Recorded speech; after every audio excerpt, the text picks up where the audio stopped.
আসতেছি। ওমর রাদিয়াল্লাহু তাআলা আনহু ঘরের ভিতরে চলে গেলেন, যে ধারালো তরবারিটা নিয়ে চলে আসলেন, এসে ওই মুসলমান ব্যক্তিকে এক আঘাতে বডি থেকে কল্লাটা দ্বিখণ্ডিত করে দিছে, আলাদা করে দিয়েছে। ফালা ওয়া রাব্বিকা লা ইউমিনুনা হাত্তা ইউহাক্কিমুকা ফীমা শাজারা বাইনাহুম সুম্মা লা ইয়াজিদু ফি আনফুসিহিম হারাজাম মিম্মা কাদাইতা ওয়া ইউসাল্লিমু তাসলিমা। এই আয়াতে কারিমা যখন নাজিল হন তার আগেই একটা ঘটনা ঘটেছিল। সেই ঘটনাটা হলো দুইজন ব্যক্তি, একজন ইহুদি আর একজন মুসলমান, এই দুইজন ব্যক্তির উপরে নির্ভর করে এই আয়াতে কারিমা আল্লাহ পাক রব্বুল আলামিন নাজিল করেন। দুইজন ব্যক্তি কোনো একটা বস্তু নিয়ে, ধরে নেন এই মোবাইলটাকে নিয়ে, কোনো একটা বস্তুকে নিয়ে দুইজন পারস্পরিক ঝগড়ায় লিপ্ত হয়ে গেছে। ইহুদি বলতেছে যে এই জিনিসটা বা এই পণ্যটা আমার, আর মুসলমান, নামধারী একজন মুসলমান, ওই মুসলমানও বলতেছেন যে এই জিনিসটা আমার। তাহলে দুইজন ব্যক্তি একটা জিনিস নিয়ে দ্বন্দ্বে লিপ্ত হয়ে গেল। মুসলমান বলতেছেন আমার, ইহুদি বলতেছে আমার। এখন দুজনের মধ্যে কথা কাটাকাটি শুরু হয়ে গেল। কথা কাটাকাটি শুরু হওয়ার পর তৃতীয় একজন ব্যক্তি আসলেন। তৃতীয় একজন ব্যক্তি এসে বলতেছেন যে তোমরা কি নিয়ে দ্বন্দ্ব করতেছো? তখন ইহুদি বলতেছে যে দেখেন ভাই, আমার জিনিসটা উনি আমার কাছ থেকে জোরপূর্বক নিয়ে নিচ্ছে। উনি দাবি করতেছে যে এই জিনিসটা ওনার। মুসলমান ব্যক্তি উনিও বলতেছে যে ভাই দেখেন, আমার জিনিসটা উনি নিয়ে নিচ্ছে, আমার জিনিস আমাকে ফেরত দিতে বলেন। নিজেদের মধ্যে একটা ঝগড়া, নিজেদের ভিতরে একটা দ্বন্দ্বে লিপ্ত হয়ে গেল। যখন দ্বন্দ্বে লিপ্ত হয়ে যাওয়ার পরে এখন ওই ব্যক্তি তখন বললেন যে তোমরা একটা জায়গায় বিচার দায়ের করো, যেহেতু তোমরা নিজেরা ফয়সালা দিতে পারবা না, তাহলে তোমরা নিজেরাই একটা বিচার কার্যের, অর্থাৎ একজন মাতব্বরের কাছে, বিচারপতির কাছে বিচার দাও, দিলে তোমাদের এই বিচার শুষ্ক এবং সঠিক জিনিসটা সঠিক জায়গায় পৌঁছায় যাবে। তদানীন্তন সময় রাষ্ট্রপতি এবং ক্ষমতাধর ব্যক্তি ছিলেন নবী আলাইহিস সালাম। কোন ব্যক্তি? নবী আলাইহিস সালাতু ওয়াস সালাম রাষ্ট্র ক্ষমতায় আছেন। আমরা তো নবী আলাইহিস সালাতু ওয়াস সালামের ঘটনা বলি, বিভিন্ন ঘটনা, যে নবীজি সাল্লাল্লাহু আলাইহি ওয়াসাল্লাম ক্ষুধার তাড়নায় পেটে পাথর বেঁধেছেন, এতিম হয়েছেন, কান্না করেছেন বেশি। এই সমস্ত নবী আলাইহিস সালাতু ওয়াস সালামের ঘটনাগুলো আমরা বেশি বলে থাকি। কিন্তু নবী আলাইহিস সালাতু ওয়াস সালাম যে রাষ্ট্রপ্রধান ছিলেন, এই ঘটনাগুলো আমরা সহজে নিয়ে আসতে পারি না। তাহলে আমাদের পূর্বে আমরা যারা ইসলামিক মাইন্ডে রাজনীতি করি, এখন বুঝে থাকলে বলেন তো, যারা ইসলামিক মাইন্ডে রাজনীতি করে, এই রাজনীতি কি নতুন নাকি পুরাতন? হ্যাঁ, নতুন না পুরাতন? পুরাতন। তাহলে আমরা যদি এখন রাজনীতি করি ইসলামিক মাইন্ডে, তাহলে অনেকেই বাধা দেয়। মোল্লা মানুষ, হুজুর মানুষ ইমামতি করবে আর মাদ্রাসায় পড়বে, মাদ্রাসায় পড়াবে, এতটুকুর ভিতরে সীমাবদ্ধ থাকবে। তাহলে কেন তারা রাজনীতি করবে? বলি কি না? আমরা এটা বলে থাকি। কিন্তু রাজনীতি তো পূর্ব থেকেই আমাদের চলে আসতেছে, ইসলামিক রাজনীতি। তো তদানীন্তন সময় নবী আলাইহিস সালাতু ওয়াস সালাম রাষ্ট্রপ্রধান ছিলেন। দুইজন ব্যক্তি নবী আলাইহিস সালাতু ওয়াস সালামের কাছে গেলেন, যে বিচার দায়ের করলেন। ইহুদি বলতেছে, ওগো নবীজি, আপনি তো মুসলিম শাসক, আপনি মুসলমানদের শাসক, আমি হিন্দু ধর্মের, আমি খ্রিস্টান ধর্মের, আমি আপনার কাছে বিচার দায়ের করতেছি যে আমার জিনিসটা একজন মুসলমান ব্যক্তি সে নিয়ে নিচ্ছে। আপনি এটার একটা সমাধান এবং শুষ্ক বিচার করে দেন, আপনার বিচারকেই আমি সর্বস্তরে রেখে মেনে নিব। তাহলে খ্রিস্টান যিনি, বেধর্মী যিনি, উনি বিচার দায়ের করলেন কার কাছে? নবীজির কাছে। তদানীন্তন সময় নবীজি রাষ্ট্রপ্রধান ছিলেন। এরপরে যখন নবীজির কাছে বললেন, বলার পরে নবী আলাইহিস সালাতু ওয়াস সালাম ওটাকে ভালোভাবে তদন্ত করেছেন, চিরুনি অভিযান করেছেন, করে এদেরকে বললেন যে তোমরা অমুক তারিখে অমুক দিন সময় আমার কাছে আসবা, একটা টাইম নির্ধারণ করে দিয়েছে। দেওয়ার পরে ওরা ওই দিন নবী আলাইহিস সালাতু ওয়াস সালামের দিন তারিখ ঠিক রেখে আবার একত্রিত হলেন, হয়ে নবীজি সাল্লাল্লাহু আলাইহি ওয়াসাল্লাম সর্বদিক থেকে তদন্ত করে রায় দিলেন যে এই মোবাইলটা, মোবাইল দিয়েই তো উদাহরণ দিয়েছিলাম নাকি, এই মোবাইলটা এই বিধর্মীর, আর মুসলমান এটা তোমার জিনিস না। তো এই জিনিসটা বিচার নবীজি সাল্লাল্লাহু আলাইহি ওয়াসাল্লাম দিয়েছেন, এখানে কি কোনো সন্দেহ আছে? হ্যাঁ, কোনো সন্দেহ আছে? কোনো সন্দেহ নেই। নবী আলাইহিস সালাতু ওয়াস সালাম ইহুদির পণ্য ইহুদির কাছে দিয়ে দিলেন। ইহুদি ওই পণ্যটা নিয়ে চলে গেলেন। রাস্তা দিয়ে যখন চলে যাইতেছেন, নামদারি মুসলমান রাস্তার মাঝখানে আটকাইছে, আটকিয়ে বলতেছে আমি এই বিচার মানি না, আমার এই বিচার আমার খুশি হয় নাই, আমি সন্তুষ্ট না, আমার এই বিচার পছন্দ হয় নাই, আমার এই বিচারটা এতক্ষণ তুমি বিচার দিয়েছিলে নবী মুহাম্মদুর রাসূলুল্লাহ সাল্লাল্লাহু আলাইহি ওয়াসাল্লামের কাছে, আমার এই বিচার পছন্দ হয় নাই, এই বিচারটা আমি অন্য জায়গায় দেব।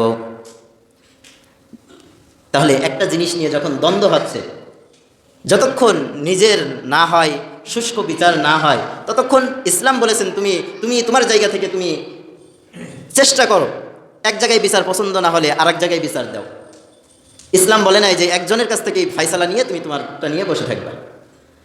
তাহলে ওই মুসলমান বললেন যে আমার তো তোমার বিচার পছন্দ হয় নাই, আমি আর এক জায়গায় বিচারটা দায়ের করব। বিচার দায়ের করার জন্য রাজি হয়ে গেলেন। ইহুদি মনে মনে ভাবতেছেন আমার জিনিস আমার কাছে আইছে, এখন তুমি যেখানেই বিচার দাও না কেন, যদি শুষ্ক বিচার হয় তাহলে আমার জিনিস আমার কাছেই চলে আসবে।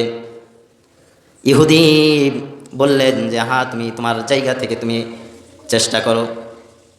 ইহুদি এ কথা বলার পরে ওখান থেকে বললেন, নামদারি মুসলমান বললেন চলো আমরা এখান থেকে ওমরের কাছে যাব, ওই ওমরের কাছে যে এই বিচারটা আমরা ওমর রাদিয়াল্লাহু তাআলা আনহুর কাছে দিব, দেখব ওমর কেমন বিচার করে।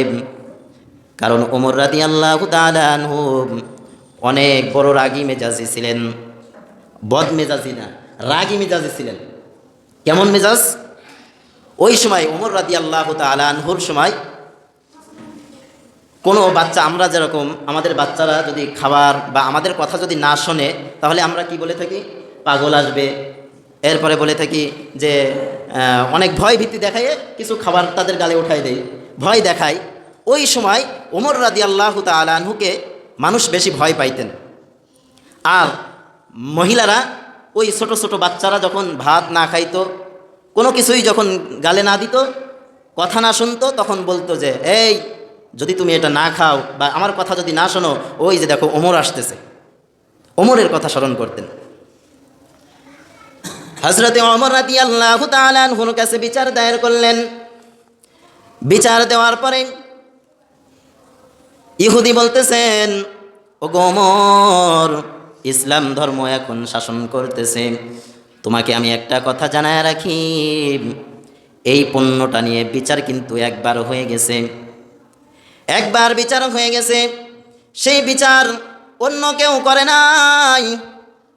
রাষ্ট্রপ্রধান যিনি, তোমাদের ধর্মের মানুষ, আল্লাহ তাআলার প্রেরিত রাসূল মুহাম্মদ আরবি সাল্লাল্লাহু আলাইহি ওয়াসাল্লাম এই বিচার কিন্তু দায়ের করেছিল, এই বিচারের ফয়সালায় আমার জিনিস আমি পেয়ে গেছি। তাহলে একটু জানাই রাখলেন ইহুদি যে আমি বিচার দিয়েছিলাম মুহাম্মদ আরবির কাছে, সে তদন্ত করে আমার জিনিস আমাকে দিয়ে দিছে, কিন্তু এই মুসলমান ব্যক্তি মানতে চায় না, এই জন্য তোমার কাছে এসে আবার বিচার দায়ের দিছে। মুসলমান ব্যক্তির কাছে বলতেছেন, তুমি কি এখান থেকে শুষ্ক বিচার পাওয়ার আশা করো কি? মুসলমান ব্যক্তি বলতেছেন, হ্যাঁ, আমি এখানকার বিচার আমি মেনে নেব এবং আমার তৃপ্তি সহকারে আমি মেনে নেব। মুসলমান ব্যক্তি একথা বলার পরে ওমর বলতেছেন, একটু অপেক্ষা করো, আমি ঘর থেকে আবার তোমার কাছে আসতেছি।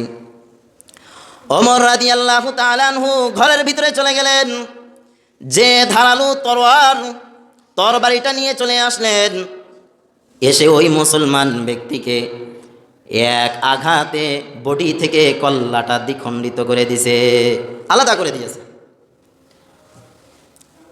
এবার ওই মুসলমান ব্যক্তির ভাই ভগ্য যারা ছিল তারা আবার বিচার দায়ের করেছেন নবীজির কাছে।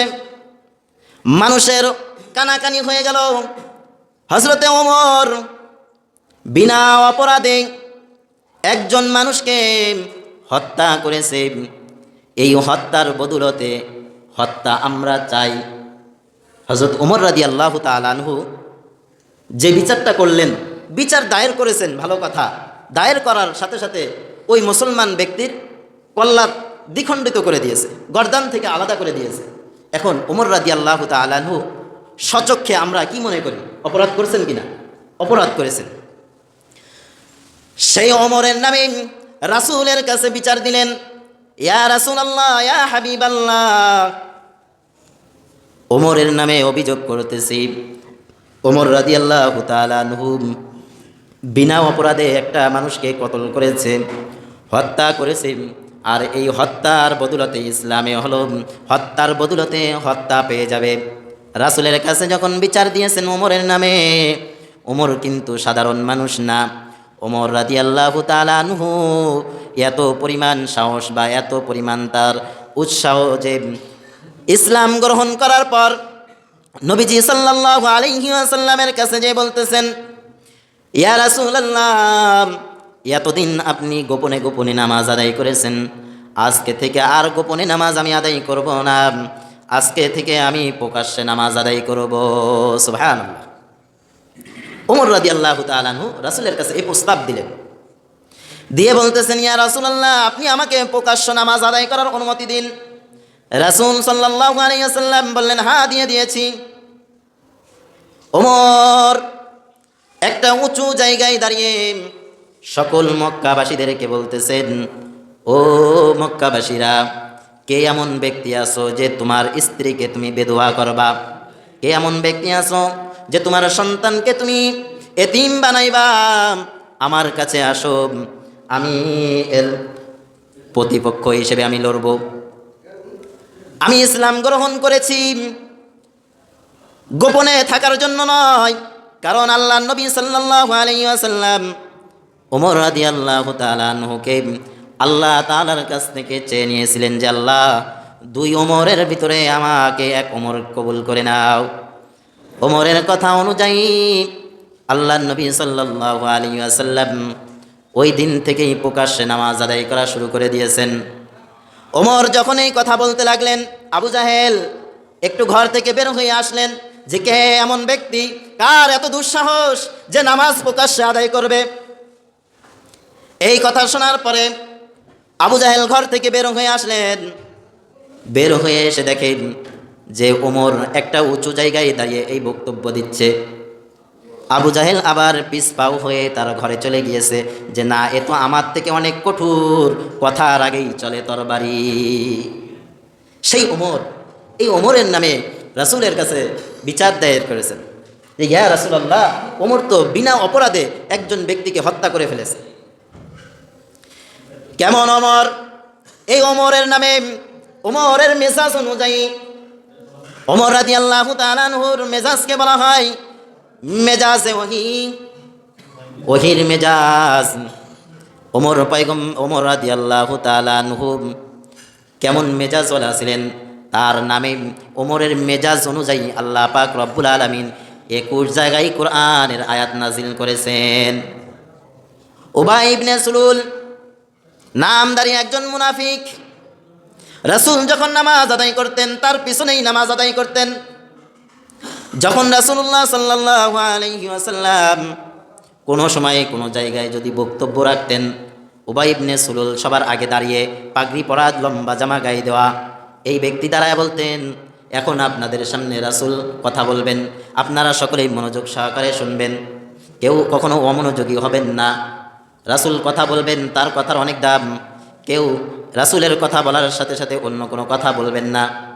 উবাই ইবনে সুলুল এই কথা বললেন, বারবার রাসূলের পাশে নামাজ আদায় করতেন এবং রাসূলের পাশাপাশি সবসময় থাকতেন। একদিন হঠাৎ উবাই ইবনে সুলুল মারা যান।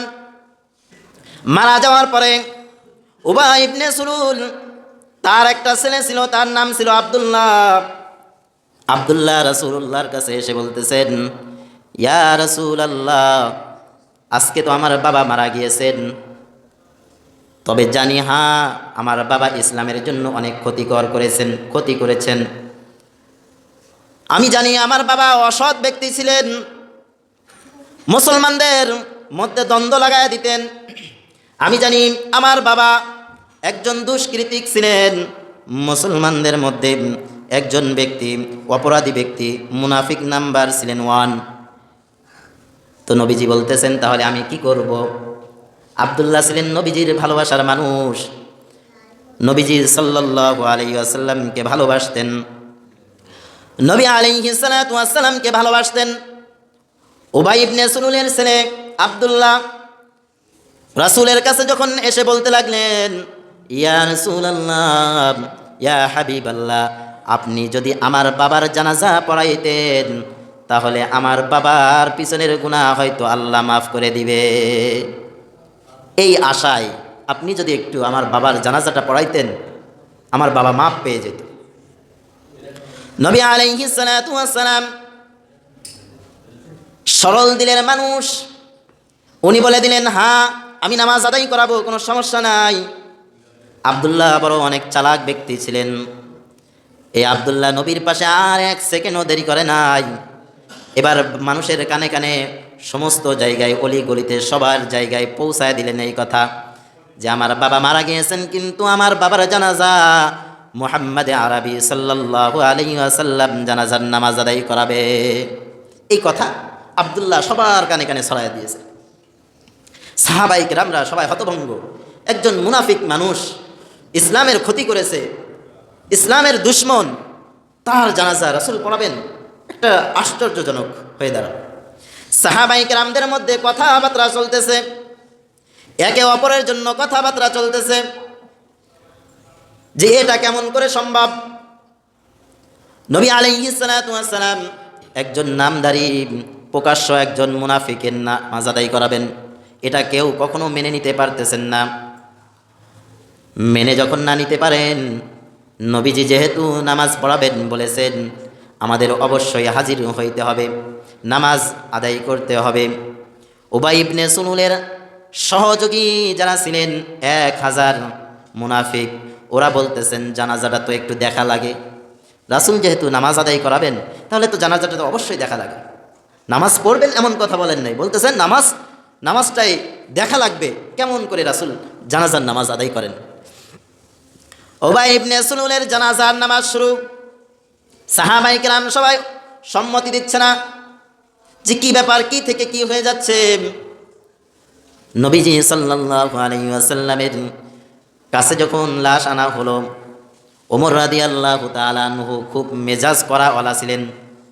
মনে মনে আল্লাহর কাছে বলতেছেন, আল্লাহ জানাজাটা বন্ধ করে দেন। কি বলতেছেন? আল্লাহ জানাজার নামাজটা বন্ধ করে দেন।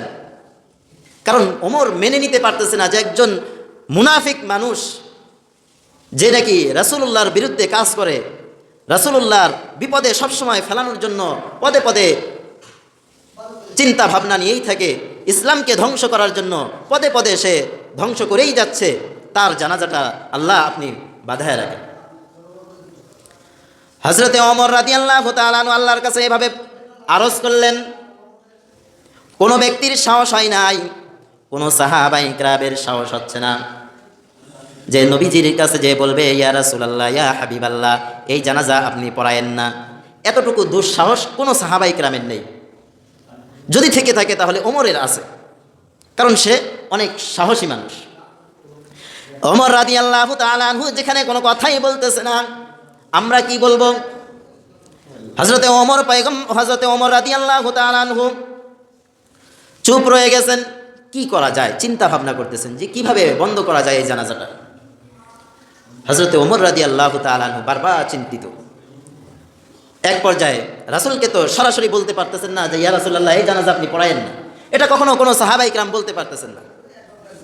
তো ওমর রাদিয়াল্লাহু তাআলা আনহু তার মাথায় একটা আয়াত চলে আসলো। সে আয়াতটা নবীজি সাল্লাল্লাহু আলাইহি ওয়াসাল্লামের ডানে একবার, বামে একবার, পিছনে একবার, এরকম করে যে রাসূলের শোনায় শোনায় পাঠ করতেছে। আয়াতটা কি? ইস্তাগফির লাহুম আও লা তাস্তাগফির লাহুম ইন তাস্তাগফির লাহুম ৭০ মাররাতান ফালান ইয়াগফিরাল্লাহু লাহুম যালিকা বিআন্নাহুম কাফারু বিল্লাহি ওয়া রাসূল। বারবার যে আয়াত রাসূলের পাশে যে বলতেছেন, একবার ডানে যেয়ে বলেন, একবার বামে যেয়ে বলেন, একবার পিছনে যেয়ে বলতেছেন। রাসূলুল্লাহ সাল্লাল্লাহু আলাইহি ওয়াসাল্লাম জিনিসটা খেয়াল করে বলতেছে, কি ব্যাপার ওমর এই আয়াতটা কেন বারবার পড়তেছে? ওমরকে উদ্দেশ্য করে বলতেছেন, ওগো ওমর, তুমি যে আয়াত কেন পড়তেছো আমি বুঝে গেছি, তবে এই আয়াতের ভিতরে তো আল্লাহ পাক জানাজা পড়তে নিষেধ করেন নাই, দোয়া করতে নিষেধ করেছেন। কোন মুনাফিক ব্যক্তির জন্য আল্লাহ পাক রব্বুল আলামিন দোয়া করতে নিষেধ করেছেন। আর সেই দোয়াটা যদি ৭০ বার বলাও হয়, ওই দোয়া আল্লাহ পাক রব্বুল আলামিন কবুল করবেন না। কিন্তু এই আয়াতের ভিতরে নামাজ পড়া যাবে না এমন তো আল্লাহ তাআলা ঘোষণা দেন নাই। ওমর রাদিয়াল্লাহু তাআলা চিন্তা করতেছেন, তো ঠিকই ধরেছেন, দোয়া করতে নিষেধ করেছেন কিন্তু নামাজ পড়তে নিষেধ তো করেন নাই। সাহাবায়ে কিরামদের মধ্যে সবাই হতাশ হয়ে আছেন যে একজন নামদারি এবং প্রকাশ্য মুনাফিকের জানাজার নামাজ রাসূল পড়াবেন, এটা কোনোভাবে মেনে নেওয়া যায় না। রাসূলুল্লাহ সাল্লাল্লাহু আলাইহি ওয়াসাল্লাম জানাজার নামাজ আদায় করলেন। করার পরে ওমর রাদিয়াল্লাহু তাআলা আনহু সন্তুষ্ট না, বারবার বলতেছেন, আল্লাহ গো, এই জানাজাটা যদি আপনি নষ্ট করে দিতেন, নিষেধ করে দিতেন, সবচেয়ে ভালো হইতো। হযরতে ওমর পয়গম্বর হযরতে ওমর রাদিয়াল্লাহু তাআলা আনহু যখন বারবার এরকম আল্লাহ তাআলার কাছে দোয়া করতেছেন, নবীজি ওদিকে জানাজার নামাজ পড়ায় ফেলছেন। পড়ানোর পরে আবার নবীজির দামি স্যাপ মুবারক, থুতু মুবারক ওই উবাই ইবনে সুলুলের জবানে মুখের ভিতরে লাগায়া দিয়েছে। শুধু তাই নয়, উবাই ইবনে সুলুলের জবানে রাসূলুল্লাহর থুতু মুবারক লাগানোর পরে রাসূলুল্লাহর গায়ে যে চাদর ছিল ওই চাদরটা আবার উবাই ইবনে সুলুলের কাফনের কাপড় হিসেবে দিয়ে দিয়েছেন। আরও সাহাবায়ে কিরাম হতভম্ব হয়ে গেলেন যে কি ব্যাপার, একজন প্রকাশ্য কুফরিকারী এবং যিনি মুনাফিক, সবার নামের আগে এই উবাই ইবনে সুলুলের নাম রয়েছে, ওর আন্ডারে থেকে আরও বাকি 100 জন 1000 মানুষ ইসলামকে ক্ষতি করতেছে। তার জানাজার নামাজ রাসূল পড়ালেন, আবার তার মুখে থুতু দিলেন, এত দামি থুতু, আবার তার চাদর মুবারক দিয়ে কাফনের কাপড় বানায় দিলেন। সবাই হতভম্ব। ওমর রাদিয়াল্লাহু তাআলা আনহু এক পাশে যে নিবিড়ে এবং নিস্তব্ধ হয়ে বসে আছে যে কি ব্যাপার, কি হচ্ছে। কারণ ওমর চাচ্ছেন যে এটা যেন না হয়, মুনাফিকের জানাজার নামাজও হবে না, মুনাফিকের যে এ কি করতেছে, থুতু দিচ্ছেন আবার নবীজির চাদর দিচ্ছেন, এটা কখনো মেনে নিতে পারতেছে না। হযরতে ওমর রাদিয়াল্লাহু তাআলা আনহু এই দৃশ্যগুলো দেখতেছেন আর আল্লাহর কাছে দোয়া করতেছেন। হযরত ওমর রাদিয়াল্লাহু তাআলা আনহু যখন এক পর্যায়ে এগুলো দেখলেন, দেখার পরে নবীজি বলতেছেন, ও আমার সাহাবারা, আমি উবাই ইবনে সুলুলের জবানে আমার থুতু কেন দিলাম তোমরা জানো? আমি এই জন্যই থুতু দিচ্ছি যে আল্লাহ পাক রব্বুল আলামিন যেন ওর জীবনের সমস্ত গুনাহগুলো মাফ করে দেয়। সুবহানাল্লাহ। এই জন্য আমি থুতু দিচ্ছি। কত দয়ালু নবীজি, কত আখলাকওয়ালা। এরপরে আমার এই চাদর কেন দিলাম? আমার চাচা উহুদ যুদ্ধে, বদরের যুদ্ধে আমার চাচা শহীদ হয়ে গেছেন। শহীদ ব্যক্তিদেরকে আমি কাফন পরাচ্ছিলাম। সবার যখন কাফন পরানো হয়ে যায়, আমার চাচা আব্বাস, এই আব্বাস রাদিয়াল্লাহু তাআলা আনহুর জন্য কাফনের কাপড় খুঁজে পাওয়া যাচ্ছিল না। অর্থাৎ আব্বাস রাদিয়াল্লাহু তাআলা আনহুর শরীরটা ছিলেন একটু মোটা, লম্বা মানুষ। এক একজন সাহাবীদের চাদর বা পাঞ্জাবি বা জুব্বা নিয়ে নিয়ে বিভিন্ন শহীদদের কাফন বানাচ্ছেন, কিন্তু আব্বাস রাদিয়াল্লাহু তাআলা আনহুর কাফন বা পাঞ্জাবি বা জুব্বা দেওয়ার মতন কেউ ছিল না।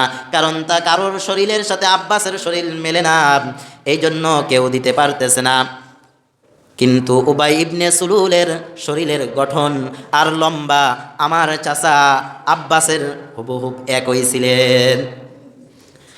আমি যখন উবাই ইবনে সুলুলের দিকে তাকাইলাম, এক নজর দিলাম, উবাই ইবনে সুলুল লজ্জাই হোক স্বইচ্ছাই হোক তার শরীরের জুব্বাটা খুলে দিয়েছিল আমার চাচার জন্য, যে এটাকেই কাফন বানিয়ে ফেলেন। ওই জন্য কাফন বানাইছিল, আমার চাচাকে দিয়েছিল। আমি উবাই ইবনে সুলুলের কাছে একটা ঋণগ্রস্ত ছিলাম, আজকে ওই ঋণটা আমি পরিশোধ করেছি। আমার চাদর মুবারক দিয়ে আমার চাচাকে যে চাদর দিয়েছিলেন, জুব্বা দিয়েছিলেন, ওই জুব্বা দেওয়ার কারণে আমি আজকে উবাই ইবনে সুলুলের ঋণ পরিশোধ করেছি আমার শরীরের চাদর দিয়ে। সুবহানাল্লাহ।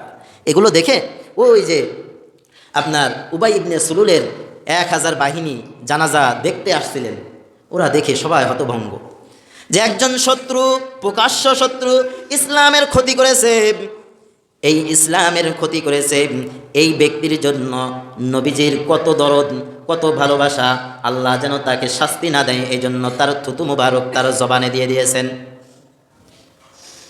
এই দৃশ্য যখন সবাই দেখলেন, দেখার পরে সবাই রাসূলের কাছে আসলেন, এসে বলতেছেন, ইয়া রাসূল আল্লাহ, আমরা তো প্রকাশ্য শত্রু, আমরা প্রকাশ্য মুনাফিক, মুনাফিকেরদের নাম আপনার খাতায় আছে, তাদের নামের ভিতরেও আমাদের নাম রয়েছে, আমরা জানি। আমরা ইসলামকে অনেক ক্ষতি করেছি, আপনাকে পদে পদে বিপদের মধ্যে ফেলে দিয়েছি, তারপরেও আমাদের লিডার উবাই ইবনে সুলুলকে এত আপনি ভালোবাসা দিয়েছেন যে আপনার বন্ধুর প্রতি আপনি কতই না ভালোবাসা দেন। এই জন্য উবাই ইবনে সুলুলকে এত ভালোবাসা দিয়েছেন, আমরা আপনার হাতের সাথে হাত রেখে আমাদের কালিমা পড়ায় দেন। সবাই বলেন লা ইলাহা ইল্লাল্লাহু মুহাম্মাদুর রাসূলুল্লাহ সাল্লাল্লাহু আলাইহি ওয়াসাল্লাম। উবাই ইবনে সুলুল মুনাফিকের লিডার ছিলেন, 1 নাম্বার। ওর আন্ডারে থেকেই বাকি চেলাবেলারা কাজ করতেন। এই চেলাবেলারা দেখলেন যে উবাই ইবনে সুলুল এত বড় একটা মুনাফিক, সবার প্রথম কাতারে, তার প্রতি নবী আলাইহিস সালাম এত দরদ দেখাইছেন, না জানি রাসূলের বন্ধু যারা হবে তাদের কত ভালোবাসা দিবেন। ওই 1000 বাহিনী রাসূলের হাতে হাত রেখে সবাই কালিমা পড়ে নিলেন নতুন করে। তাহলে প্রিয় হাজরিন, নবী আলাইহিস সালাতু ওয়াস সালামের সামনে উবাই ইবনে সুলুল একজন ব্যক্তি মারা গিয়েছেন, আর নতুন করে কালিমা পড়ে ইসলামের মধ্যে পরিপূর্ণভাবে দাখিল হয়ে গেছেন, পরিপূর্ণভাবে প্রবেশ করেছেন 1000 মানুষ, 1000 সাহাবায়ে কেরাম। এই 1000 সাহাবায়ে কেরামকে নিয়ে নবী আলাইহিস সালাতু ওয়াস সালাম জানাজা শেষ করলেন, এদের কালিমাও পড়ালেন। কালিমা পড়াইয়া নবী আলাইহিস সালাতু ওয়াস সালাম পা পা পা পা হাঁটি হাঁটি করে উবাই ইবনে সুলুলের কবরের স্থানের দিকে যাইতেছেন। ওমর কিন্তু খুব অসন্তুষ্ট হয়ে আছে যে উবাই ইবনে সুলুল এ তো একজন পাকাপোক্ত মুনাফিক, তার নামাজ রাসূল পড়ালেন, আবার তার পিছন পিছন হেঁটে হেঁটে আবার রাসূল কবরস্থান পর্যন্ত যাবেন, এটাও মেনে নিতে পারতেছেন না। মেনে নিতে যখন না পারেন, ওমর রাদিয়াল্লাহু তাআলা আনহু উনিও পিছন পিছন যাচ্ছেন। যাওয়ার পরে ওমর রাদিয়াল্লাহু তাআলা আনহু পিছন পিছন যেয়ে দেখতেছেন রাসূল কি করেন দেখা যাক। রাসূলুল্লাহ সাল্লাল্লাহু আলাইহি ওয়াসাল্লাম কবরস্থানে যেয়ে দাঁড়ালেন। দাঁড়ানোর পরে সব কিছু হয়ে যাওয়ার পরে এবার দোয়ার জন্য হাত তুলবেন। ওই মুহূর্তে কোরআনের আয়াত নিয়ে জিবরাইল আমিন হাজির হয়ে গেছেন। ওমর রাদিয়াল্লাহু তাআলা আনহু মনে মনে অনেক আনন্দিত, জিবরাইল যেহেতু এসে গেছেন কিছু না কিছু একটা বলবেন। জিবরাইল এসে হাজির হয়ে গেছেন যেহেতু আমার আর কোনো টেনশন নাই। আল্লাহ তাআলার তরফ থেকে হয়তোবা এমন কোনো আয়াত নিয়ে এসেছেন যে উবাই ইবনে সুলুলের ব্যাপারে আল্লাহর নবী হাত মুবারক উঠাতে গিয়েছেন দোয়া করার জন্য। জিবরাইল আমিন বলেন, ওগো নবীজি, আপনি আর হাত উঁচু করেন না, আপনার হাত নিচে নামায়া দেন, আপনার হাত নিচে নামায়া দেন, কারণ আল্লাহ তাআলার ঘোষণা এসেছে, আল্লাহ পাক রব্বুল আলামিনের ঘোষণা, একটু শুনে নেন, এরপরে যদি আপনার মন চায় তাহলে আপনি হাত উঁচু করিয়েন। জিবরাইল আমিন বলতেছেন আল্লাহ তাআলার তরফ থেকে কোরআনের আয়াত নাজিল হয়ে গেছে। জিবরাইল আমিন শোনায়া দিচ্ছেন, ওয়ালা তুসাল্লি আলা আহাদিম মিনহুম মাতা আবাদান ওয়ালা তাকুম আলা কবরি। নবী আলাইহিস সালাতু ওয়াস সালামের সামনে যখন এই আয়াতে কারিমা তেলাওয়াত করে শোনায়া দিলেন, শোনায়া দেওয়ার পরে নবীজি আলাইহিস সালাম আর হাত উপরে উঠালেন না, হাত উপরে না উঠায়া নবীজির হাত নিচের দিকে নামায়া দিয়েছে। সুবহানাল্লাহ। তাহলে ওমর রাদিয়াল্লাহু তাআলা আনহু আল্লাহর কাছে যে দোয়া করলেন, আল্লাহ আমি এটা মেনে নিতে পারতেছি না যে একজন মুনাফিক ব্যক্তির নামাজ রাসূল পড়াবেন, এটা আমি মেনে নিতে পারতেছি না। এই ওমর রাদিয়াল্লাহু তাআলা আনহুর মেজাজ ছিল যে মেনে নিতে পারতেছে না তার নামাজ, তার জানাজা কোনো ব্যক্তি পড়াক। ওই অনুযায়ী আল্লাহ তাআলা মেজাজ অনুযায়ী আল্লাহ পাক রব্বুল আলামিন কোরআনের আয়াত নাজিল করে দিয়েছেন। এরকমভাবে 21 জায়গায় ওমর রাদিয়াল্লাহু তাআলা আনহুর মেজাজ অনুযায়ী আল্লাহ পাক রব্বুল আলামিন কোরআনের আয়াত নাজিল করেছেন। সুবহানাল্লাহ। তাহলে ঘটনা কিন্তু অনেক দূরে থুয়ে চলে আসছে। যে আয়াতে কারিমা তেলাওয়াত করেছিলাম যে ওমর রাদিয়াল্লাহু তাআলা আনহুর ব্যাপারে নবীজি সাল্লাল্লাহু আলাইহি ওয়াসাল্লামের গর্দান ফেলাই দেওয়ার হত্যার বদৌলতে বিচার দায়ের করেছিলেন, মনে আছে? হযরতে ওমর রাদিয়াল্লাহু তাআলা আনহু মুনাফিকদের নামাজ কোনো ব্যক্তি পড়াক এটা চান না, এই জন্য আল্লাহ তাআলার কাছে দোয়া করেছিলেন। আল্লাহ পাক রব্বুল আলামিন তার দোয়া কবুল করে আয়াতে পরিণত করলেন, কোরআনে আয়াত নাজিল করে দিয়েছেন। প্রিয় হাজিরিন, হযরত ওমর রাদিয়াল্লাহু তাআলা আনহু এমন একজন ওমর ছিলেন যে ওই ব্যক্তি ওমর যখন রাস্তা দিয়ে হাঁটতেন, শয়তান ওই রাস্তা দিয়ে যাইতেও ভয় পাইতেন, শয়তান ওই রাস্তায় যাইতে ভয় পাইতেন। একদিন নবীজি সাল্লাল্লাহু আলাইহি ওয়াসাল্লামের স্ত্রীগণ সবাই এক জায়গায় বসে আলাপচারিতা করতেছেন, কথাবার্তা বলতেছেন। কথা বলতে বলতে হযরতে ওমর রাদিয়াল্লাহু তাআলা আনহু নবীজির ঘরের সামনে এসে সালাম দিলেন, আসসালামু আলাইকুম ইয়া রাসূলুল্লাহ।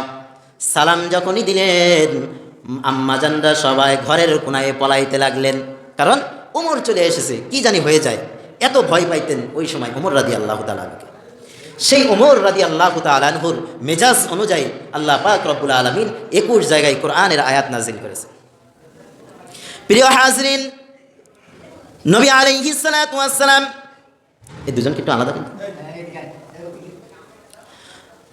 ওমর রাদিয়াল্লাহু তাআলা আনহুর কথা অনুযায়ী আল্লাহ পাক রব্বুল আলামিন আয়াতে কারিমা নাজিল করে দিয়েছেন। এরকম ভাবে 21 জায়গায় আল্লাহ পাক রব্বুল আলামিন কোরআনের আয়াত হিসেবে নাজিল করে দিয়েছেন। এমন ওমর ছিলেন যে ওমর রাদিয়াল্লাহু তাআলা আনহু মুসলিম হওয়ার আগেই আল্লাহর নবী সাল্লাল্লাহু আলাইহি ওয়াসাল্লামকে কতল করার জন্য রাস্তায় রওনা হয়ে গিয়েছিলেন।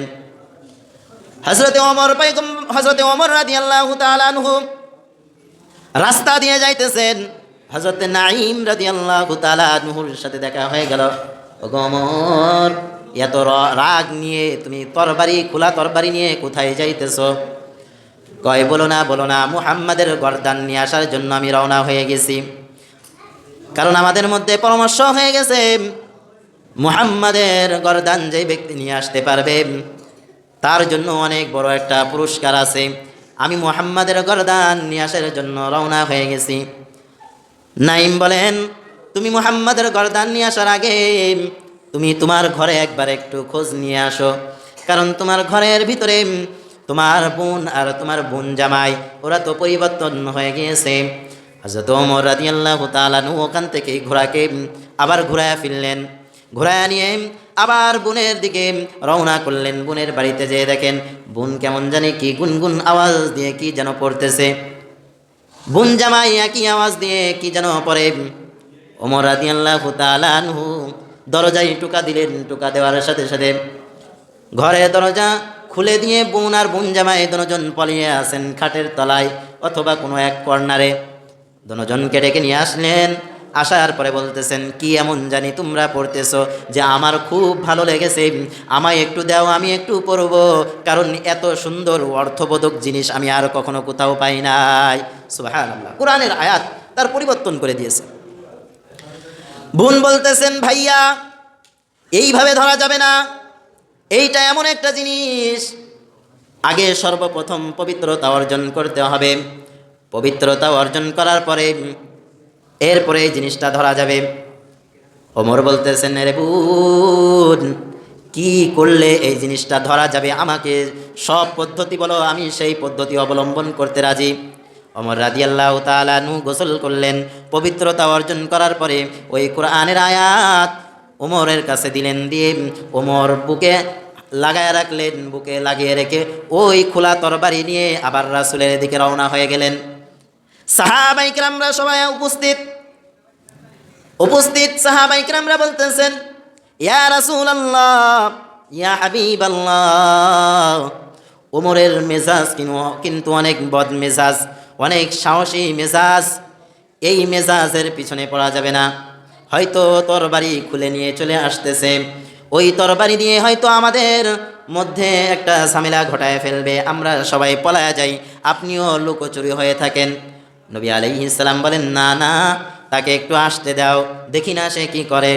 ওমর রাদিয়াল্লাহু তাআলা আনহু রাসূলের কাছে এসে বলতেছেন ইয়া রাসূলুল্লাহ ইয়া হাবিবাল্লাহ, এই তরবারি নিয়ে আসতেছিলাম আপনার গর্দান দ্বিখণ্ডিত করার জন্য, এই তরবারি নেন আর আপনার হাতের সাথে আমার হাত রেখে আমাকে কালিমা পড়ায় দেন। সবাই বলেন লা ইলাহা ইল্লাল্লাহু মুহাম্মাদুর রাসূলুল্লাহ সাল্লাল্লাহু আলাইহি। ওমর রাদিয়াল্লাহু তাআলা আনহু ইসলাম গ্রহণ করে নিয়েছেন। সেই ইসলাম গ্রহণ করার পরে সাহসের সাথে নামাজ প্রকাশ্যে আদায় করেছিলেন। সেই ওমর রাদিয়াল্লাহু তাআলা আনহুর নামে ওই যে নামদারি মুসলমান তার ভাইয়েরা নবীজি রাষ্ট্রপ্রধান, ওই রাষ্ট্রপ্রধানের কাছে বিচার দায়ের করলেন ইয়া রাসূলুল্লাহ ইয়া হাবিবাল্লাহ, আমার ভাইকে ওমর বিনা অপরাধে হত্যা করেছে, এর বিচার আপনার কাছে চাই। রাসূল যখন এই বিচার পাইলেন, এই বিচারের নোটিশ যখন পাইলেন, পাওয়ার পরে আল্লাহর নবী সাল্লাল্লাহু আলাইহি ওয়াসাল্লাম ঘেমে যাচ্ছেন, শরীর দিয়ে ঘাম পড়তেছে, যে ওমর এই কাজ করবে, বিনা অপরাধে এই কাজ করবে, কখনো মেনে নিতে পারতেছে না।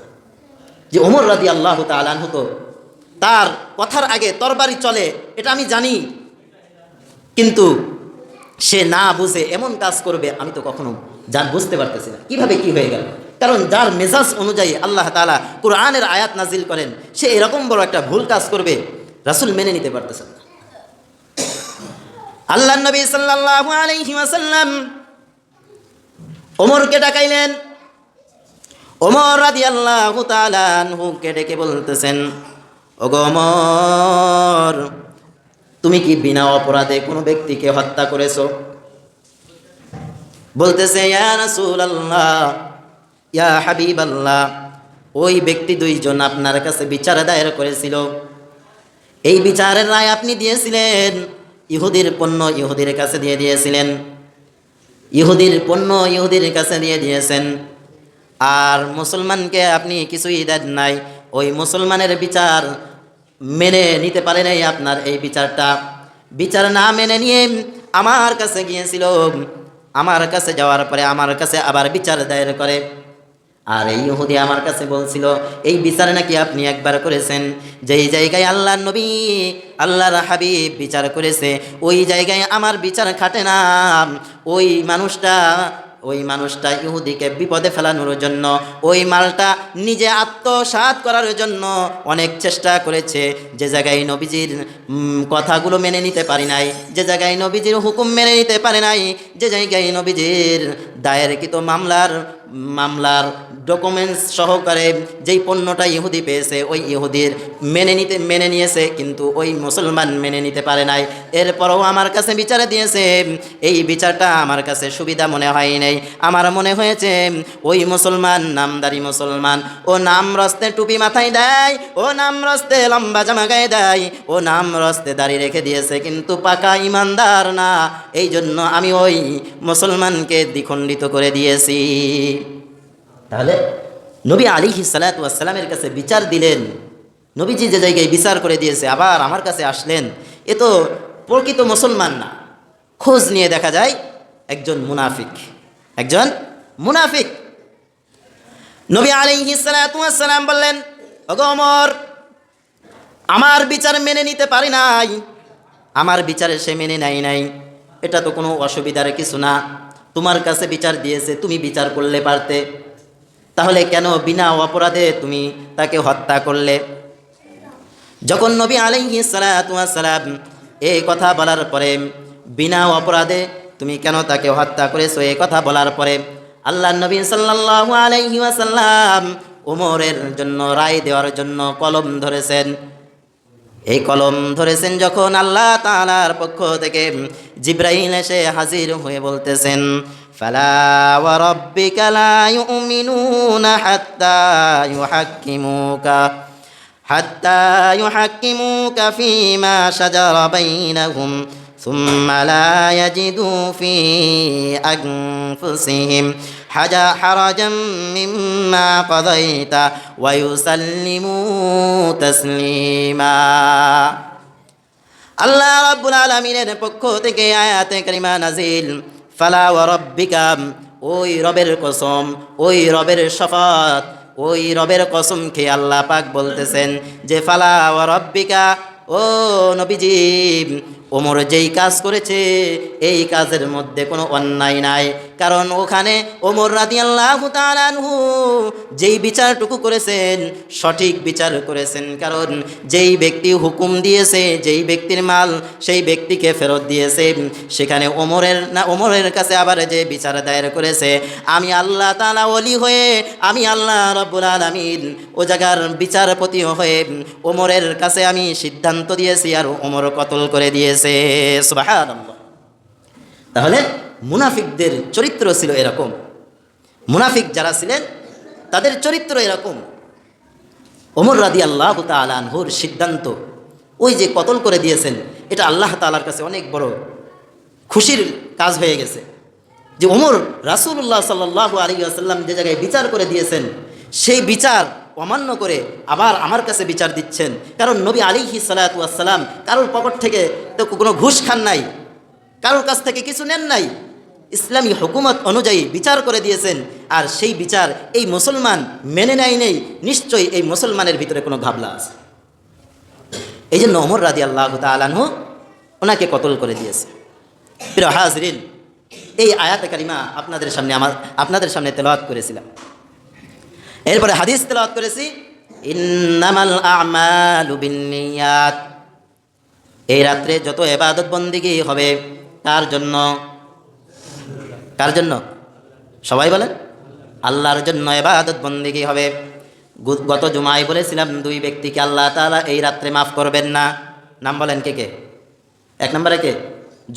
জুম্মার নামাজ পড়ছেন না আপনারা সবাই? হ্যাঁ, সবাই তো ছিলেন। কেউ বয়ানের আগে আইছেন, কেউ পিছনে আইছেন। যারা পিছনে আইছেন তারাও শুনছেন, কারণ ওই বক্তব্যটা আমি পিছনেই বলেছি, নামাজ শুরু হওয়ার আগ দিয়েই বলেছি। দুইজন ব্যক্তির গুনাহ আল্লাহ তাআলা কখনো মাফ করবেন না, সে চাইলেও আল্লাহ তাআলা মাফ করবে না। এক নাম্বার কোন ব্যক্তি? লা তুশরিক বিল্লাহ ইন্নাশ শিরকা লাযুলমুন আযীম। যেই ব্যক্তি আল্লাহ তাআলার সাথে শিরিক করে, আল্লাহর কাছে না চেয়ে বাবার দরবারে যে চাই, খাজার দরবারে যে চাই, ওই ব্যক্তিকে আল্লাহ তাআলা এই রাত্রে কখনো মাফ করবেন না। নামাজ পড়তে পড়তে কপালে দাগ পড়ায় ফেলবে, নামাজ পড়তে পড়তে হাঁটু ব্যথা হয়ে যাবে, তবু আল্লাহ তাআলা তার নামাজ কবুল করবেন না, তার দোয়া আল্লাহ তাআলা কবুল করবেন না, কারণ সে শিরিক করেছে। কারণ শিরিক গুনাহকারীকে আল্লাহ তাআলা কখনো মাফ করেন না। তাহলে এক নাম্বার কি, যে ব্যক্তি শিরিক করবে, যে ব্যক্তি শিরিক কাজ করবে, আল্লাহ তাআলার সাথে কাউকে অংশীদার বানাবে। যদি কোনো ব্যক্তি আল্লাহ তাআলাকে বাদ দিয়ে অন্য কোনো ব্যক্তির কাছে যে যদি চায় যে বাবা আমাকে এইটা দেন, বাবা আমার সন্তান হচ্ছে না, সন্তানটা দেন, তাহলে আল্লাহ তাআলাকে ছেড়ে অন্যের কাছে যাওয়া হইল কি না? অন্যের কাছে যাওয়া হইল। তাহলে বোঝা গেল আল্লাহর ক্ষমতা নেই, এই ব্যক্তির ক্ষমতা আছে। এই জন্য এই শিরিককারী ব্যক্তিকে আল্লাহ তাআলা কখনো ক্ষমা করবেন না। 2 নাম্বার, হিংসুক। ইয়াকুম ওয়াল হাসাদা ফাইন্নাল হাসাদা ইয়াকুলুল হাসানাতি কামা তাকুলুন নারুল হাতাব। নবী আলাইহিস সালাম বলেন, হিংসা এমন একটা জিনিস, শুকনা কাঠ পড়ে না, আগুনে দিলে পুড়ে যায় তাড়াতাড়ি না পড়ে না? হ্যাঁ, পুড়ে যায় না তাড়াতাড়ি? শুকনা কাঠ যদি একটা আগুনের ভিতরে দেন আর একটা ভিজা কাঠ যদি দেন, কোনটা আগে পড়বে? শুকনাটা পড়বে। এই আগুন, এই শুকনো কাঠ দিয়ে নবী আলাইহিস সালাম উদাহরণ দিয়েছেন নারুল হাতাব। শুকনা কাঠ যেমন দ্রুত পুড়ে ছারখার হয়ে যায়, কোনো ব্যক্তি যদি হিংসা করে তার এই হিংসার কারণে সমস্ত আমল পুড়ে ছারখার হয়ে যাবে। যা করেছেন সব বাতিল। যা কষ্ট করে রাত জেগে জেগে করতেছেন, 5 ওয়াক্ত নামাজ আদায় করতেছেন, মানুষের উপকার করতেছেন, যদি হিংসা করেন কোনো ব্যক্তির সাথে, এই হিংসা করার কারণে সারা রাত্রের আমল, 5 ওয়াক্ত নামাজের আমল, টাকা খরচ করে হজ করে এসেছেন, টাকা শত শত হাজার হাজার কোটি কোটি টাকা মানুষের মাঝে বিলায়া দিয়েছেন, এই টাকা এই সময় এই আমল কোনো কাজে আসবে না, সব শুকনা কাঠের মতো পুড়ে ছারখার হয়ে যাবে। তাহলে এই আজকের রাত্রে 2 জন ব্যক্তির দোয়া আল্লাহ কবুল করবে না। একজনের নাম কি? 1 নম্বর কোন ব্যক্তি? শিরিককারী ব্যক্তি। যারা আল্লাহ তাআলার সাথে শিরিক করবে তাদের দোয়া আল্লাহ কবুল করবেন না, তাদের আমল আল্লাহ কবুল করবেন না। আর 2 নম্বরে কি? হিংসুক ব্যক্তি। তাহলে 1 নম্বরে লা তুশরিক বিল্লাহ, আল্লাহ তাআলার সাথে কখনো কাউকে শিরিক করা যাবে না। বলেন লা ইলাহা ইল্লাল্লাহু মুহাম্মাদুর রাসূলুল্লাহ, আশহাদু আল্লা ইলাহা ইল্লাল্লাহু ওয়া আশহাদু আন্না মুহাম্মাদান আবদুহু ওয়া রাসূলুহু। হে আল্লাহ, আপনাকে সাক্ষী রেখে বলতেছি, আপনি এক, আপনার কোনো শরিক নেই। কুল হুয়াল্লাহু আহাদ, আপনি একক, আপনার সাথে আমরা কাউকে শরিক করতেছি না। ঈমান নিয়ে আসতেছি, আপনার প্রেরিত রাসূলদের উপরেও ঈমান নিয়ে এসেছি। আপনি যুগে যুগে মানুষদেরকে অসৎ পথ থেকে সৎ পথে আনার জন্য যুগে যুগে নবীদেরকে পাঠাইছেন, আমরা এটার উপরেও বিশ্বাস করে নিয়েছি। বিশ্বাস করছেন? নবীজি যে আসছেন এটার উপরে বিশ্বাস করছেন? সবাই বিশ্বাস করে নিলাম। আমানতু বিল্লাহ কামা হুয়া বিআসমাইহি ওয়া সিফাতিহি ওয়া ক্বাবিলতু জামিআ। আমানতু বিল্লাহি ওয়া মালাইকাতিহি ওয়া রুসুলিহি ওয়াল ইয়াউমিল আখিরি ওয়াল কদরি খাইরিহি। আল্লাহ তাআলা যে ফেরেশতা তৈরি করেছেন, এর ভিতরে কোনো সন্দেহ আছে? কারোর সন্দেহ আছে? যদি সন্দেহ করেন তাহলে ঈমান থাকবে না। কারোর সন্দেহ আছে? আল্লাহ ফেরেশতা তৈরি করেছেন, আমাদের মৃত্যুবরণ করতে হবে। কারোর সন্দেহ আছে? কারোর সন্দেহ আছে? সন্দেহ নেই। এরপরে আমাদের যে তকদির দিয়েছেন, এই তকদিরে যা আছে আমরা তাই পেয়ে যাব। এর ভিতরে কোনো সন্দেহ আছে? কোনো সন্দেহ নাই। আবার যে আল্লাহ তাআলা মৃত্যু দেওয়ার পরে আবার যে আমাদেরকে উঠাইবেন, এটার উপরেও ঈমান এনেছি। আনছেন আপনারা? আবার কি দুনিয়াতে উঠবেন? হ্যাঁ, সবাই উঠবেন তো? এটার উপরে ঈমান আনছেন? এটার উপরেও ঈমান আনছি, কারণ আল্লাহ পাক রব্বুল আলামিন আমাদের আবার বিচার কার্য শুরু করবেন। আমরা যেমন আছি এমন এক সময় আমরা আবার উঠব। এটা ক্ষণস্থায়ী জিন্দেগি, চিরস্থায়ী জিন্দেগি না। এটা ক্ষণস্থায়ী জিন্দেগি। এই ক্ষণস্থায়ী জিন্দেগিতে আমরা যতটুকু ইবাদত করব, এই ইবাদতটুকু কার আশায়, কার ভালোবাসায়, কাকে সন্তুষ্টি করার জন্য করব? সবাই বলেন আল্লাহকে। আল্লাহকে দেখানোর জন্য, আল্লাহকে সন্তুষ্টি করার জন্যই ইবাদত বন্দেগী করতে হবে। এরপরে হিংসা, আমাদেরকে হিংসা থেকে দূরে থাকতে হবে। কেননা হিংসা শুকনা কাঠকে যেমনভাবে পুড়ায়া দেয়, আমাদের আমল নামাও সেভাবে পুড়ায়া দিবেন।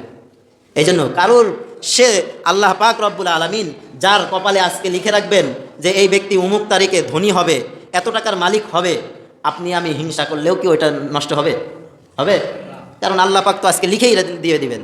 আজকে তকদিরে যার যা হবে সব কিছু লিখে দিবেন আল্লাহ রব্বুল আলামিন। তাহলে আপনি আমি হিংসা করে কেন আমাদের নিজেদের আমল আমরা কেন ধ্বংস করে ফেলব, নষ্ট করে কেন ফেলব?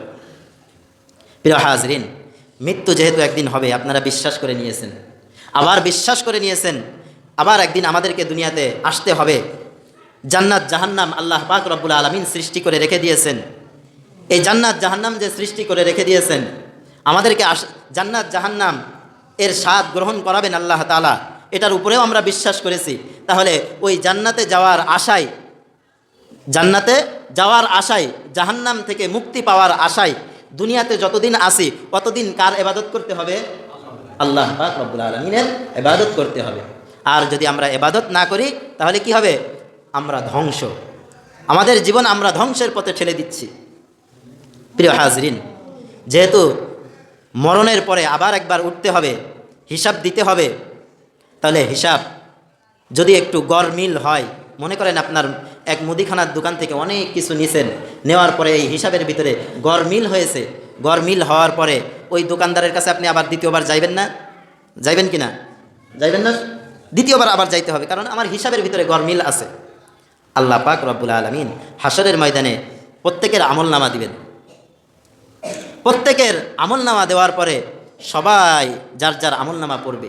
পড়ার পরে যদি কারোর আমলনামায় গরমিল হয়ে থাকে যে সারা জিন্দেগির ভিতরে নামাজ একক তো নাই, নামাজ পড়ে নাই, টাকনুর নিচে লুঙ্গি বা প্যান্ট পরে আছে, এরপরে যত কবিরা গুনাহ আছে সব কিছু করেছে, যেই হুকুমগুলো আল্লাহ তাআলার তরফ থেকে দেওয়া হয়েছিল সেগুলো মানে নাই, এরকম গরমিল যদি পায় আপনারা নিজেরা, আমরা যদি গরমিল পাই, আল্লাহর কাছে যদি দাবি করি আল্লাহ আমাদেরকে ভাড়াসিমলা গ্রামে আর একটু পাঠায় দেন, সুযোগ পাবেন আপনারা?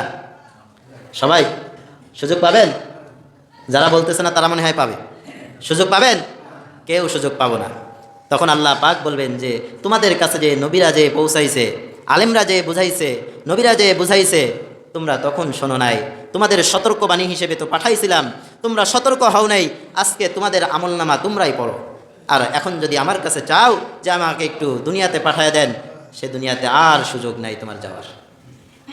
প্রিয় হাজরিন, যতদিন আল্লাহ পাক রব্বুল আলামিন হায়াত রেখে দিয়েছেন, মৃত্যু সবার গ্রহণ করতে হবে। আজকে যেরকম একজন মানুষ মারা গেল, মৃত্যু সবার জন্য অনিবার্য একটা জিনিস, সবাই মৃত্যুবরণ করব। আমি এখন কথা বলতেছি আপনাদের সামনে, আমি এখান থেকে আমার রুম পর্যন্ত যাইতে পারবো কিনা এর গ্যারান্টি আমার নেই। আপনারা এখান থেকে বাড়িতে যাবেন এই গ্যারান্টি কেউ দিতে পারবেন? গ্যারান্টি দেওয়ার ক্ষমতা নেই। কত ভালো মানুষ মারা যাচ্ছে। আমাদের বাড়ির পাশে একজন ঘর করছে, নতুন ঘর করার পরে সামসেট দিছে, সামসেট দেওয়ার পরে ওই যে পেরেকগুলো নিচে পড়ে যায়, ওই পেরেকগুলো খুঁড়তেছে, এই পেরেক খুঁড়তে খুঁড়তেই তার মৃত্যু। সে কি জানে যে ওইখানে মৃত্যু হবে? জানে না।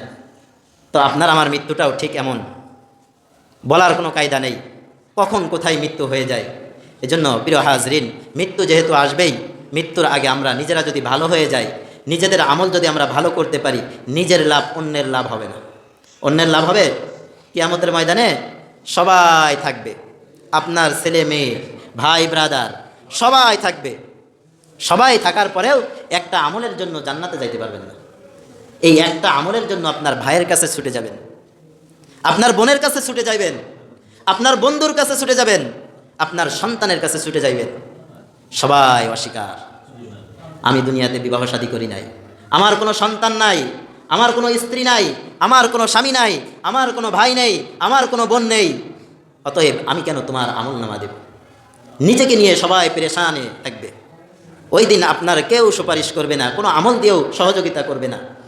তাহলে এই দুনিয়াতে যতদিন আছেন, নিজের ভালো ফল, নিজের ভালো পথ নিজেকেই বেছে নিতে হবে, নিজেকেই বেছে নিতে হবে। প্রিয় হাজরিন, আমরা আমাদের আমলনামাটা সুন্দর করি, হিংসা করে কোনো লাভ নেই। আল্লাহ পাক আমাদেরকে যার যেখানে যা রিজিক রেখেছেন সেখানে সেই জিনিসটাই হবে। আপনি আমি যদি হিংসা করি, সেই হিংসাতেও কোনো কিছু আসবে না।